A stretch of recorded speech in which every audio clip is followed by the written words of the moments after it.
মহারাষ্ট্রের উপমুখ্যমন্ত্রী অজিত পাওয়ার বারামতি সংলগ্ন এলাকায় এক বিমান দুর্ঘটনায় প্রাণ হারান। সরকারি সফরের অংশ হিসেবে জনসভায় যোগ দিতে যাওয়ার সময় এই মর্মান্তিক দুর্ঘটনায় দেশ হারাল এক গুরুত্বপূর্ণ রাজনৈতিক নেতাকে। দেশের ইতিহাসে শুধু অজিত পাওয়ারই নয়, বিমান ও হেলিকপ্টার দুর্ঘটনায় বহু রাজনৈতিক নেতা প্রাণ হারিয়েছেন।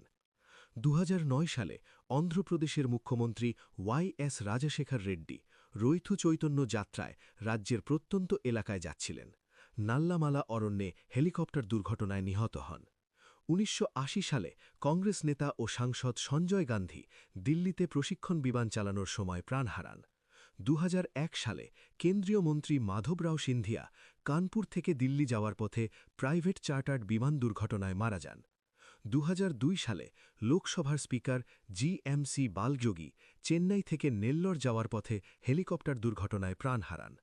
২০১১ সালে অরুণাচল প্রদেশের মুখ্যমন্ত্রী দোরজি খান্ডু তাওয়াং থেকে ইটানগর যাওয়ার সময় হেলিকপ্টার দুর্ঘটনায় নিহত হন।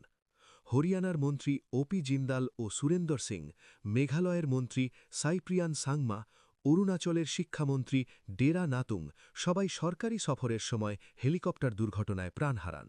এছাড়া ১৯৬৫ সালে গুজরাটের মুখ্যমন্ত্রী বলবন্ত রায় মেহতা ভারত-পাক যুদ্ধের সময় বিমান ভূপতিত হয়ে মারা যান। ক্ষমতা, পদ বা প্রোটোকল কিছুই শেষ পর্যন্ত মৃত্যুকে ঠেকাতে পারেনি। ভারতের আকাশপথে লেখা রয়েছে এরকমই কিছু অপূর্ণ রাজনৈতিক যাত্রার ইতিহাস।